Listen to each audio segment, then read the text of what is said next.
Rafale पे किया था। सुप्रीम कोर्ट ने बोला कि सुप्रीम चोरी का कोर्ट ने दस्तावेज कहा हो कुछ भी हो, कि राहुल सुप्रीम गांधी कोर्ट झूठे ने- हैं। अब ओके। देश की सुरक्षा से कौन कौन राहुल गांधी झूठे हैं। Sanjay just wait Faizan please Faizan please Pulwama में शांत हो जाइए प्लीज आतंकवादी हमला हुआ, जस्ट वेट इनको जानकारी क्या नहीं व्हाट्स रॉन्ग विद किया। यू देखिए, अरे क्या झगड़ा करोगे क्या कराओ, नहीं कराओ। अरे झगड़ा करोगे गर्मी क्या बढ़ गई है। ऑलराइट संजय गर्मी जी बढ़ क्या गई है, प्रॉब्लम है भाई इसका थोड़ा सा बहुत गर्मी बढ़ गई गठबंधन है, एक सेकेंड फैजान प्लीज गर्मी में कांग्रेस की ज्यादा गठबंधन से हो क्या सकता प्रॉब्लम है आपको क्या प्रॉब्लम है कि आपके नेता गठबंधन के खिलाफ आरोप लगाते हैं ऐसे ऐसे क्या इनकी सीबीआई में हिस्ट्री दबी हुई है गो अखिलेश जी को और इनको पानी देखिए हाँ। मैं इसमें ये कहना चाहूंगा लीजिए पी लीजिए कि प्लीज पहली बार इस देश के अंदर पीजिए पूरे लोकतंत्र में पहली बार इस बार ऐसा हुआ कि सुप्रीम कोर्ट के जज भी भारतीय जनता पार्टी के खिलाफ बाहर निकल के आ गए। भारतीय जनता पार्टी के खिलाफ इस बार पहली बार ऐसा हुआ है। आप शांत रहे। राहुल गांधी झूठ बोलते हैं उसी अरे आप झूठ बोले, आप शांत रहिए। बोल रहा है सुप्रीम कोर्ट लगा, आप शांत रहिए।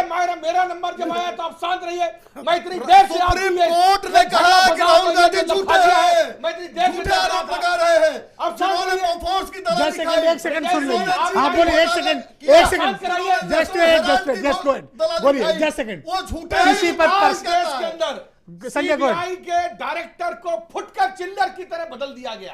पहली बार इस देश के अंदर ऐसा पहली बार क्या वो बताया।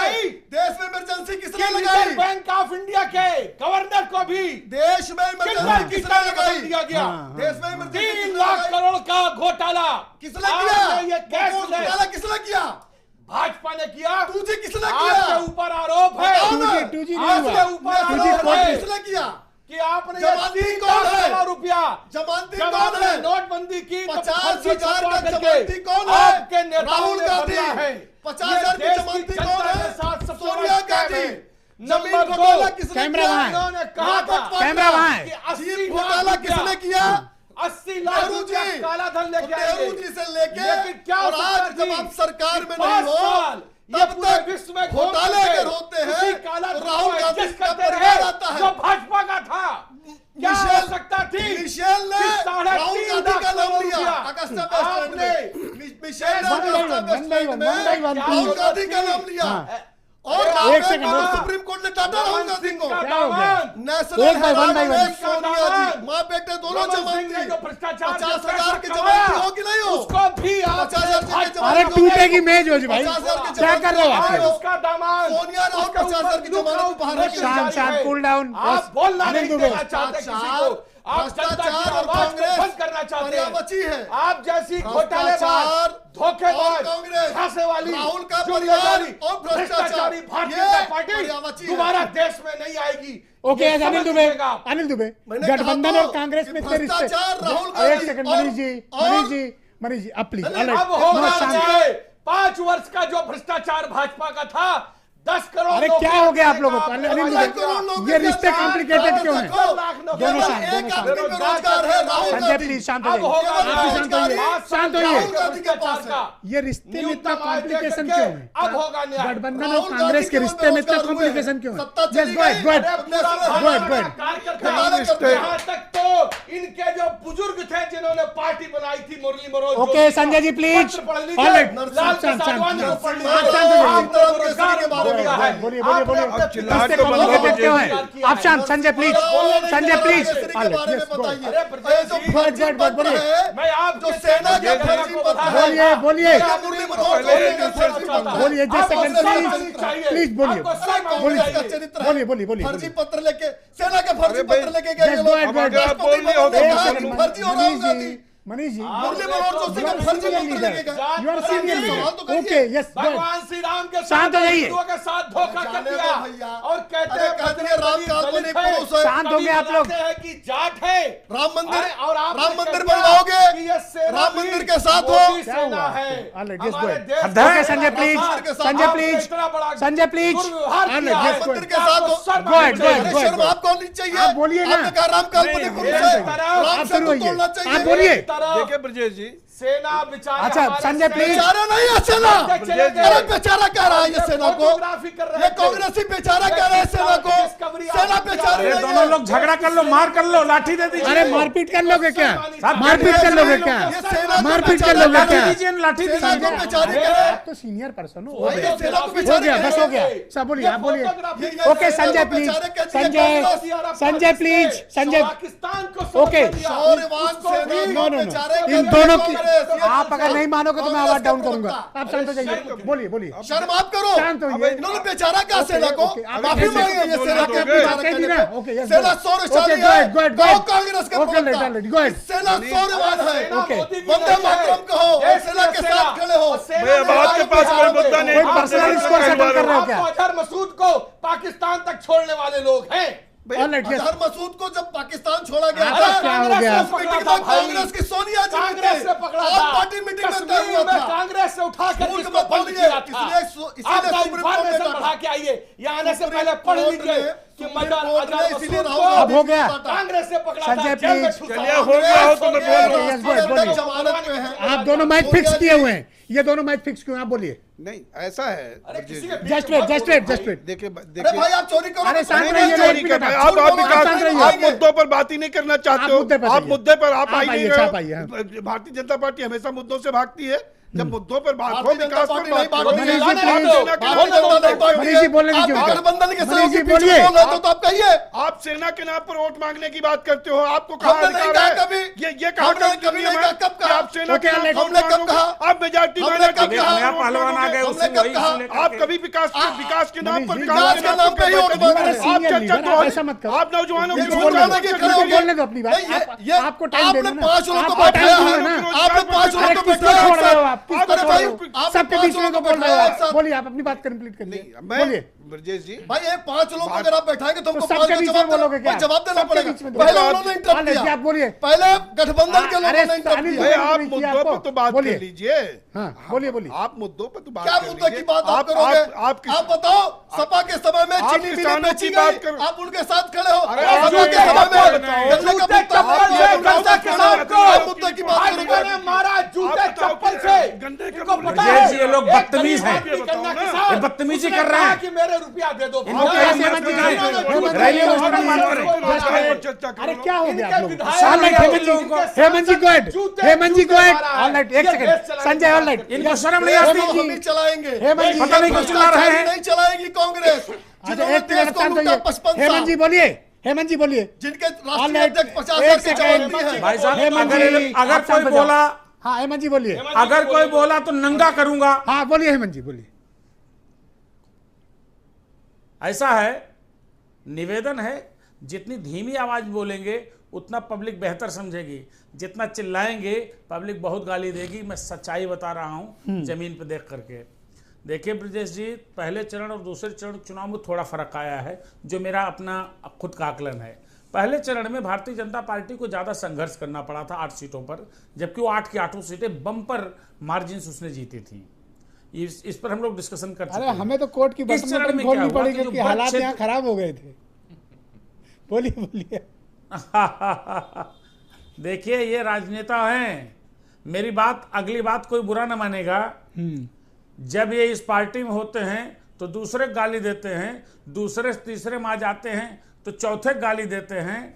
वक्त के हिसाब से, ऐसे संजय जी कह रहे थे कि जब आतंकी को छोड़ के आपके लोग गए, तो मुझे याद है उस वक्त संजय जी भारतीय जनता पार्टी में थे।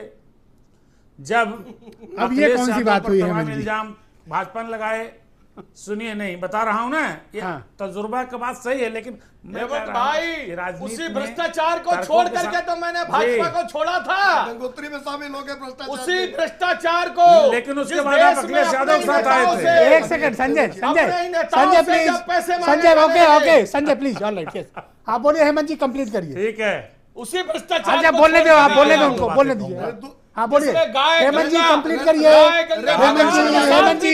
हेमंत जी बोलिए। अपने के लोगों के साथ भी धोखा। अरे साहब भाई उनको बोलने दो, सीनियर जनरल। रंगे हाथ पकड़ा के संजय मैं इतना चिल्ला के नहीं बोल सकता भाई, देश जानता है।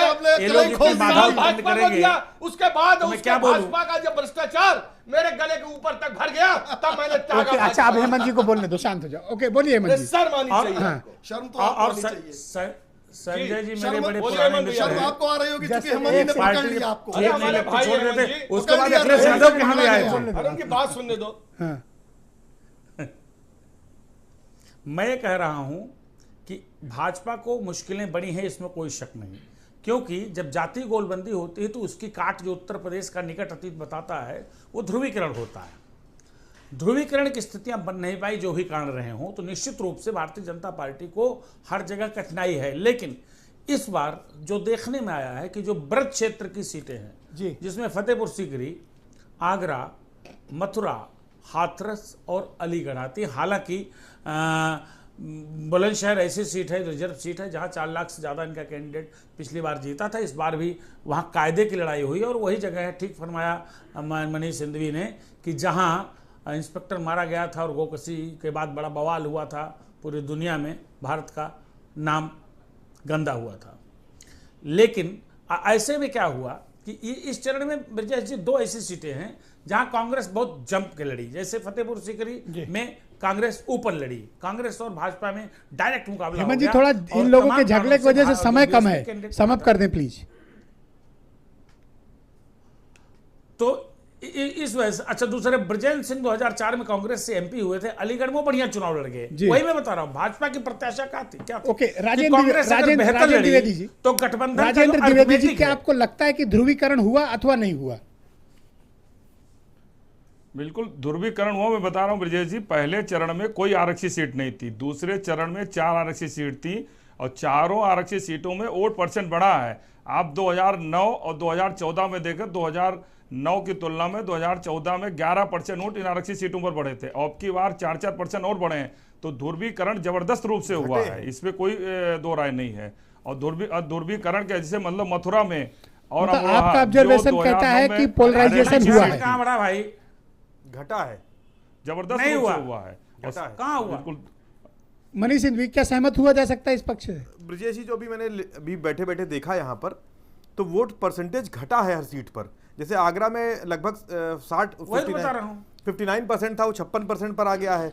मथुरा में 64 था, 56% पर आ गया है। आप घटने का परसेंटेज देखिए, 68% घटा है 14 के मुकाबले। फतेहपुर सीकरी में 61% था, 57% पर आ गया है। अरे भाई, आयोग का जो मेरे पास है, ये 14 के हिसाब से इसमें जो दिया हुआ है। है, एक बात बताओ, मैं आंकड़ों पे नहीं जाता, चलिए आंकड़े कंट्रोवर्शियल हो सकते हैं, फाइनल डेटा का वेट करेंगे। पोलराइजेशन हुआ है नहीं हुआ है? पोलराइजेशन वैसा नहीं हुआ जैसे 14 में हुआ था। पोलराइजेशन हुआ है, वैसा नहीं हुआ जैसे 14 में था। ओके, 14 में सारी जातियों के बैरियर टूट गए थे और हिंदू होकर लोगों ने वोट दिया था। जाट, जाटव, यादव, लोध सब एक हो गए थे। कालीचरण जी, आपको ऐसा क्यों लगता है कि पिछले 5 साल की पोलराइजेशन धार्मिक दलितों के साथ जातीय दोनों, आपको ऐसा क्यों महसूस हुआ? 2 दृष्टिकोण से हुए हैं।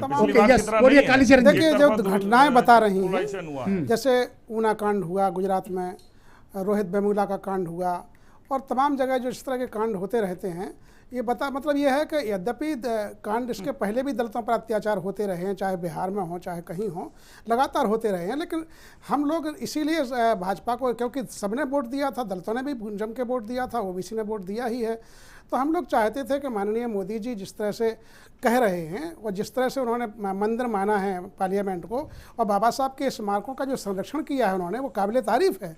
लेकिन हम चाह रहे थे कि उतनी ही सुरक्षा भी मिले, लेकिन बजाय कोई भी रही हो। इनको ऐसा क्यों लगता है कि बीजेपी नहीं, बजाय कोई भी रही हो, अंगूठा दिखा दिया नहीं, वही तो मैं कह रहा हूँ।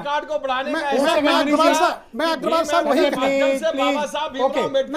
कालीचरण जी को ऐसा क्यों महसूस हो रहा है? मैं अग्रवाल साहब मैं वही कह रहा हूँ। कालीचरण जी, 1 मिनट, बीजेपी से रिप्लाई ले लीजिए। कालीचरण जी दलित चिंतक है, उनका अपना कहने का जो भी हो वो स्वतंत्र हैं, लेकिन आंकड़े बताते हैं कि उत्तर प्रदेश में सबसे ज़्यादा दलित उत्पीड़न घटनाएं सपा के समय में हुई थी, जब अखिलेश यादव जी थे। अब आंकड़े तो यही बताते हैं, आंकड़े तो यही बताते हैं, सबसे ज्यादा भाजपा शासित प्रदेशों में होता है। देखिए, मध्य प्रदेश, जब आप जब तक आपने तो मायावती जी के ऊपर ही हमला किया था, इसके लिए कौन से आंकड़े हम थे? आपने तो मायावती जी की जान लेने की कोशिश की थी, 40% बढ़ इसके लिए कौन सा आंकड़ा हम दे दें? आपने तो मायावती जी को अपमानित करने वाले लोगों और दयाशंकर जो घटिया आदमी मायावती जी के बारे में, दलित महिला के बारे में अपशब्द बोले थे। आपको हो सकता हमारे दल में debate over, Sanjay ji, no मोर झगड़ा, debate over, thank you, all right, debate over, thank you. आप सबका भी बहुत बहुत शुक्रिया, बहुत बहुत धन्यवाद इस डिबेट को देखने के लिए, शुक्रिया, थैंक यू।